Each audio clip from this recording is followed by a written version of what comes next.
Welcome back to theCUBE studio here at the New York Stock Exchange. I'm Gemma Allen and this is Crypto Trailblazers, one of our programs with NYSE Wired. And joining me today is Gurpreet Oberoi, Head of Institutional at Kraken. Welcome Gurpreet. Thanks for having us. So you're no stranger to Wall Street. You've spent some times around here once upon a time. Talk to me a little bit about you. Fill me in on your background and what brought you to Kraken. For sure. I spent 10 plus years in finance, in trading, investment banking, derivatives, and I ran my own investment firm for the last 5 years. And then, got sucked into the crypto bug. And through my experience dealing with global macro, capital markets, and innovating trading technology, I think Kraken fit like all the boxes, and the scope of where it is and where it's going is something which is a once in a lifetime opportunity.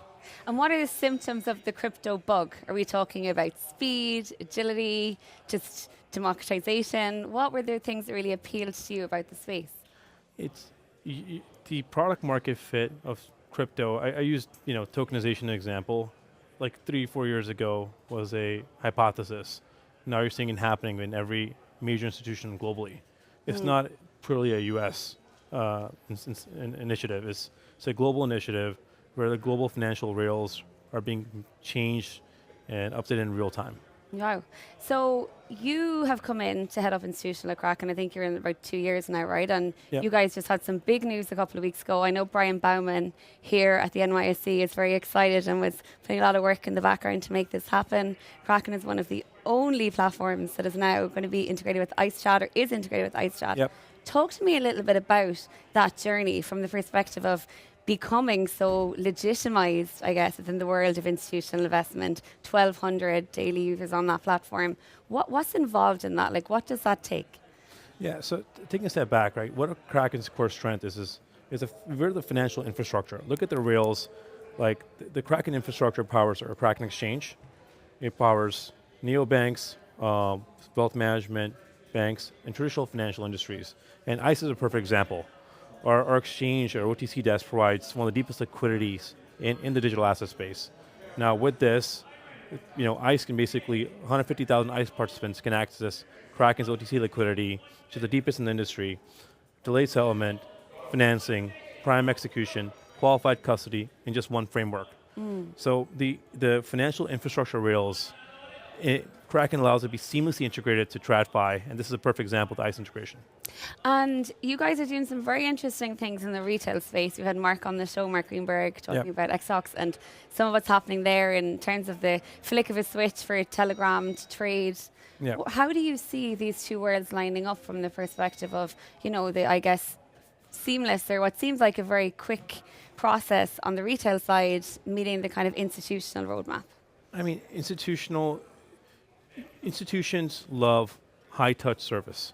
When somebody wants to buy 20 million of, say, Bitcoin, ETH, or NVIDIA, they prefer to have a human on the other side to give the market color, best price execution, different financing structures, different option structures, hedging structures. And I think just from a pure, what XOX, for example, does is now we allow cross-margin. If somebody has Bitcoin in their portfolio and, say, a war's picking up, they can borrow from their Bitcoin portfolio, invest in our XOX on a Saturday, and buy Lockheed Martin if they want defense exposure, right? The cross margin, everything in one rails, one financial rails, is a core innovation which Kraken has really built over the past few years. And do you think that we're coming to a point in time where that mass convergence of institutional 24/7 is just going to become the norm? Like, do you envision that, like in the next 5-10 years? We're working towards it. I think it'll be much sooner. I think XOX as an example is 24/7 equities trading globally, and it allows everybody to execute under one platform. You don't have to go to your brokerage account, then your crypto account, and figure out different moving money from A to B. Everything will be under one rails, 24/7. And Kraken is, from a technology side, with XOX, it's just one of our products we launched, but you'll see a lot more coming up. So Kraken is a company that started in Europe, the UK, the US, has had now it's a very global fintech player, right? Yeah. Talk to me a little bit about what's happening broadly, like geographically around the world. You guys have an interesting M&A strategy. It's a lot of, I'm sure, aggressive plays happening, in the crypto space, TradFi space generically, right? So talk to me about what's kind of ahead for you guys specifically. Yeah, and first principles, like Kraken is a global financial infrastructure company. We have 90 plus countries where users transact from. Where we see is everything that touches the core financial rails will touch Kraken. And from an M&A perspective, anything accretive to our business, we're very excited to look at and build in our infrastructure pipeline. But from a global perspective, we're seeing like stablecoin adoption at the highest level it has been the past few years. And we see this trend continue to grow. Right? People in emerging markets, when you have more uncertainty, park their money in stablecoins. Kraken has one of the deepest liquidity for stablecoin execution. So these rails we provide to banks in the Middle East, banks in Europe, neobanks, wealth management. So look at it as a layer that powers exchange and powers the world in anything that touches digital assets. And the trend globally is there's a flight to safety to the dollar, which is seeing a good accelerant to stablecoin adoption. And I think more geopolitical uncertainty accelerates that, and you'll see more and more participants in the stablecoin ecosystem. What that means is now they can earn yield to Kraken, they can buy XOX to Kraken, and have their stablecoins work for them. So the US had somewhat of a turnaround, right, in the crypto space, I guess, with the arrival of the new administration 18 months ago now. Globally, what are you seeing? Like globally, what markets are surprising you guys at Kraken in terms of their adoption, their acceleration, their enthusiasm? Are there places that stand out? I think we were surprised. We see users from all over the world, throughout Africa, throughout Asia. I mean, Middle East is a great example, right? You're seeing they're very fast forward in regulations and policy, very welcoming to crypto, and you're seeing a lot of their banks, constantly like figure out how to innovate and change their rails to stablecoins. So we're seeing the Middle East as one of the core regions where stablecoin adoption, the core financial rails and how they operate, how they land with their back end is happening in real time. And it's accelerated by, uncertainty in Russia, Ukraine, now the whole Iran conflict, where the Middle East is a region where a lot of the high net worth park their money in. So you're seeing that crypto adoption accelerate from the Middle East. So you're out there every day closing deals for Kraken, I'm sure. Yeah. From a buyer persona perspective, right? Yep. Like these are industries and institutions that are very traditional and rigid, I guess, in their thinking for quite a long space of time, right?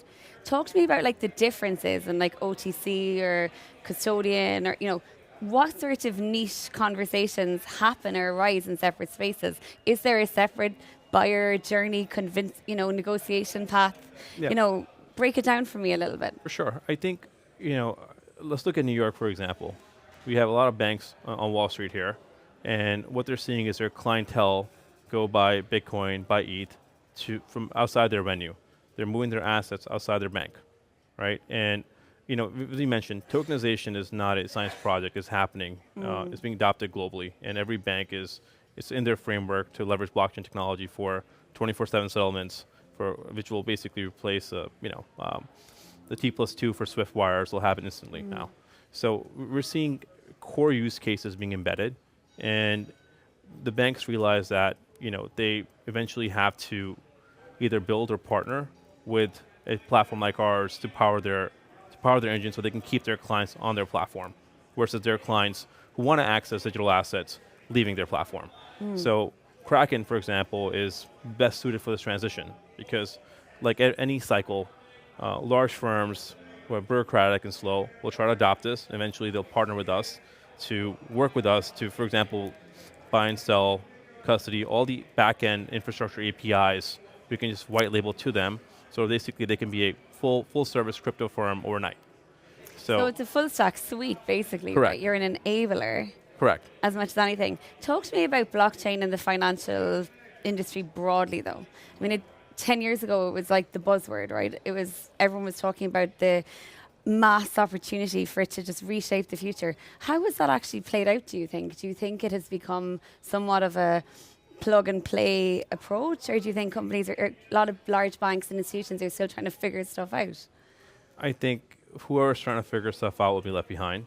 I think it comes down to one word: speed, right? And speed and execution. So, blockchain just enables speed, execution, frictionless for money movement throughout the world. And Kraken is, since 2013 when we started, have been one of the pioneers, in blockchain technology, in stable coins, as a global exchange. So what we're seeing is every firm is, if they don't adopt fast, they'll be left behind. So there's a massive push across every major institution to figure out how to leverage technology. Otherwise, their clients who want faster settlement, faster execution, will hop to the next firm. And it's interesting you say speed, because sometimes one conversation point you hear is that when it comes to, let's say, Bitcoin, right, that speed is not necessarily a bug, it's a feature, right? That there are a level of pace to this industry too that's important from the perspective of legitimacy and credibility and just, I guess, reassurance, right? Yeah. What are your thoughts on that? Like, how do you respond to that? I mean, Bitcoin, I mean, the crypto asset class is proven, right? And the way I look at any asset class like Bitcoin, when you have large capital markets around it, a large options market around it, it's in terms of like, you can sell it, in most scenarios, $1 billion of Bitcoin and not impact the price, right? So capital market executions around the digital asset space has sort of been streamlined the past few years. And now we're seeing it across the traditional financial space. Tokenized equities are, through us for back next stocks have been released. And you'll see for bonds, for credit, for across fixed income and other asset classes in traditional finance. So crypto, state of play. What's your head at? Like, where do you think the industry's at right now, and what are your predictions? Like, how do you see the next 24 months playing out? I see great accelerant in tokenization, and that means, again, tokenizing every piece of the financial industry. XSOX, for example, we've done over 25 billion of notional traded volume in XSOX. You'll see private credit, private markets, and everything in the traditional fintech rails, traditional technology rails will be tokenized. And I think that trend is already kicked off, and you see a lot of announcements, integrations go live. This is not, what I say like 3 years ago, which is more science projects. This is more execution and global adoption. And at Kraken specifically, what's on the roadmap? I mean, this ICE partnership is great. Are you guys, talk to me about a little bit about what's coming down the pipe from a collaboration perspective with other players, like, give us the magic plan. For sure. No, we're like our partnership with ICE. Again, first principle, we're enabling ICE to use Kraken's core infrastructure to power 150,000 ICE users to transact, leveraging Kraken's core technology for OTC. We're doing the same with major global banks, major wealth management platforms. So our core business is global. So what we're doing with ICE, we're doing with every institutional client in the world. Wow. And you'll see that shift happening very, very soon. You'll see announcements and partnerships, very, very soon in a global way.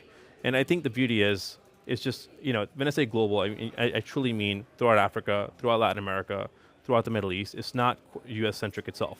So the technology of this is, we can, seamless integration of, say a bank in the Middle East wants to provide stable coins to their users, right? They're going to come to Kraken as a wholesale liquidity provider and provide their clients access to X stocks. So like our core infrastructure product suites will enable large, banks globally to offer, new innovation solutions. And which I mentioned, speed's most important. So working with Kraken, they can turn on overnight and have, through a full API suite, can be live very quick. And then lastly, I guess from a governance perspective, it's obviously a space that gets a lot of speculation, right? From time to time, the markets can be quite volatile. I mean, the markets are volatile across the board right now anyway, but I feel like crypto gets a harder shot sometimes than others. What are your thoughts in the ways of, how this industry is just becoming more and more mainstream? Do you think that narrative, in some way, all oxygen is good oxygen, right? It gets people talking about the industry, gets people learning more. Do you think we're still on that learning curve a little bit? I think we're beyond that learning curve. I think, if you look at the ownership of digital assets, it's pretty diverse, pretty global. And price action is very subjective, right? Again, which I mentioned. Capital markets in the digital asset space for like the top 10, top 20 tokens. I mean, if look at, if you look at the low liquidity tokens, it's like comparing to like a penny stock, right? The volatility in penny stocks is very high, right? But if you're looking at Bitcoin, looking at ETH, looking at Solana, you see that there's more stabilized. You can see the large trading volume. So we're seeing, I always say the capital markets pillar is the most important to legitimize an asset class. Crypto's beyond that now. Now we're seeing different use cases to stablecoin and tokenizations, which will make this from the price movement of these asset classes is very different from tokenization. Tokenization is a core financial infrastructure being pinned, which all the banks will use as a new financial layer. So the price movement, is noise, is cyclical. We're very optimistic that the cycle will turn very quick, but it's just part of the cycle. And Gurpreet, finish this off. Tell us, where can people find you? What's ahead in terms of we talked off camera about how social the crypto space seems to be. Are you guys planning any big events throughout the next kind of 6 months? Where are you guys going to be at? If people want to find you, where should they find you? Kraken's very global. So most of the SALT events, most of any large conferences, we have a presence from our global team. We have teams across Asia, across Europe, across the Middle East. So it won't be hard to miss a Krakenite. I'm readily available. So anybody wants to discuss business, different ideas, strategies, you can reach out to me and my team, and we'll be pretty quick. I like the term Krakenite. I also like the term crack card because it's an Irish term too, right? So it's double usage for me. But listen, Gurpreet, thanks so much for coming on theCUBE. Great to chat to you. We'll be watching. All the best to you and the team at Kraken. Thanks for having us. I'm Gemma Allen, coming to you from the studio here at the New York Stock Exchange. This is Crypto Trailblazers, one of our NYSE Wired programs. Thanks so much for watching.